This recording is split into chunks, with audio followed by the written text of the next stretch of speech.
Hi, Assalamualaikum to Madam Sharifa and all my fellow friends. In this presentation, we will explain about budget proposal for the program that we choose, which is Mental Health Program and Financial Education Program. Before we start, I would like to introduce my group members.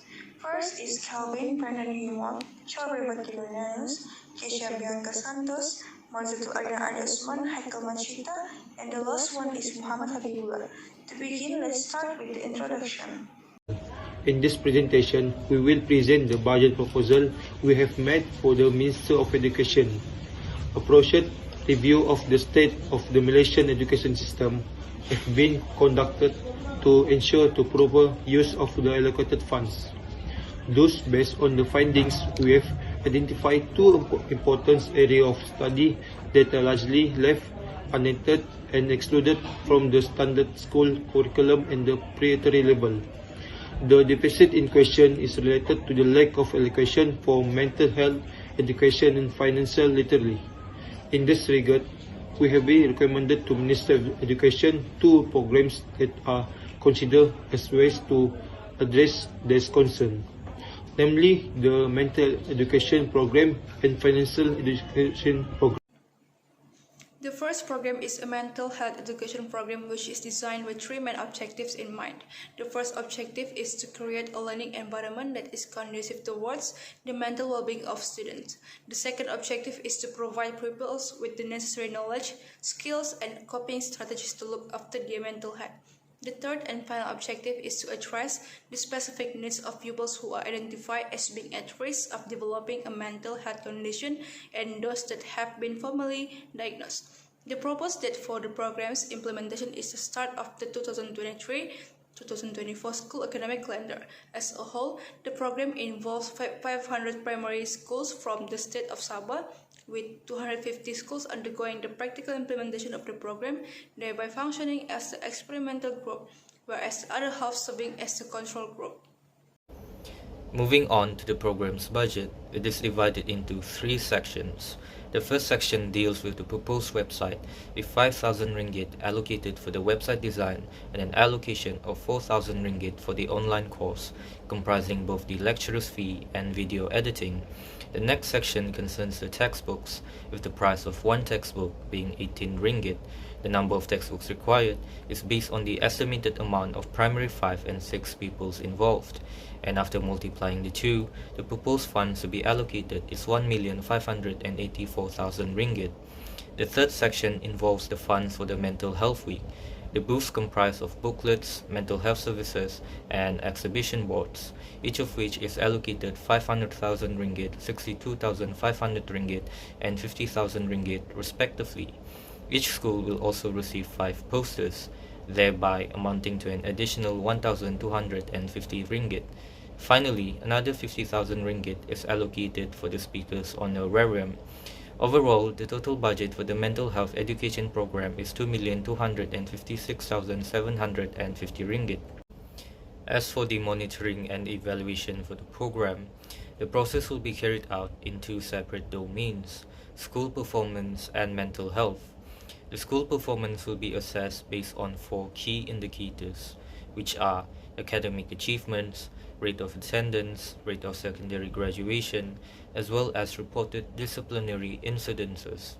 Thus, the performance of the pupils in these areas will be monitored throughout the course of their pre-tertiary education, and finally evaluated as a whole once they graduate from secondary school. As for the domain of mental health, both monitoring and evaluation will mainly revolve around self-report assessments that are based on the Level 1 Cross-Cutting Symptom Measures of the 5th edition of the American Psychiatric Association's Diagnostic and Statistical Manual of Mental Disorders. The second program is the Financial Education Program, which are concerned with achieving the 3 objectives, which are: the first one is to implementing financial education at the upper secondary schools. Secondly, to helping students to behave in ways which are the financially, and thirdly is equipping students with the knowledge of financial risk, diversification, and management. Similar to the mental health education program, this program also will implemented following the start of the 2023 or 2024 academic calendar. However, it will take to the 100 selected schools from the state of Sarawak, involving the upper secondary students, that is Form 4 and Form 5 student only. In relation to that, the overall of the participation for this program is estimated to be the 36,420 students. In this financial education program, there are three main activities that will be conducted. The first one is the finance workshop. All the 100 selected schools in Sarawak will organize a finance education workshop, namely pengurusan wang ringgit Anda, or also being known as the POWER. This finance workshop is designed to equip the students with the essential financial knowledge and providing the students with confidence and the ability to make responsible financial decisions. The second activity is involve the answering surveys, in which the student will be required to answer a survey before attending the workshop and once again after having attended the workshop. The purpose of these surveys is to obtain the data on the students to understanding of the financial matters and to assess the effectiveness of the program.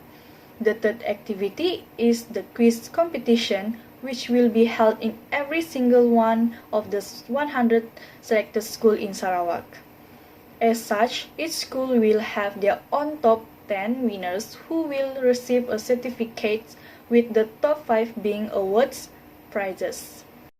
Hi, my name is Kisha Bianca, and for financial education program, I will be presenting for budget preparation. This preparation are divided into two, which are finance workshop and quiz competition.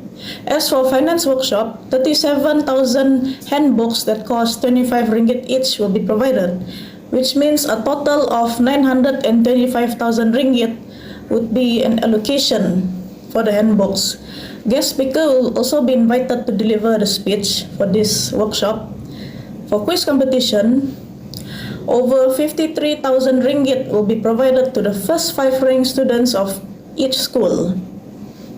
So, 6 ringgit certificate total up to 6,000 ringgit. The total of all this budget preparation is 985,000 ringgit. For the second part that I will be covering, monitoring and evaluation. For the financial education program, the program will be monitored and evaluated through the use of surveys. These surveys will be distributed to the students that involved in the program just prior to attending the finance workshop, and once again 2 days after they've attended the workshop.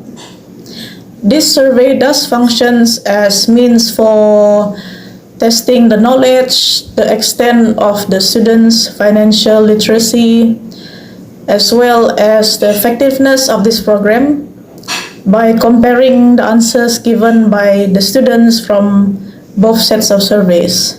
So they are testing the students and also if the program itself is functional.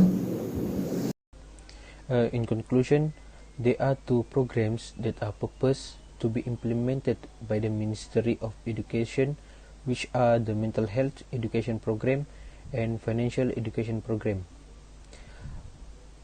Mental Health Education Program targets primary 5 and 6 pupils and involve activities such as curriculum reform, mental health screenings, and a mental health awareness week.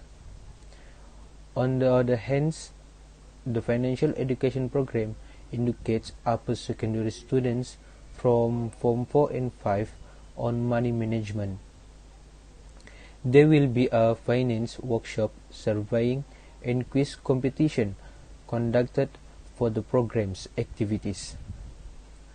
These programs are extremely beneficial as it helps to provide the present pre-tertiary education system with a more holistic approach by equipping students with the necessary knowledge to navigate their mental health as well as financial needs.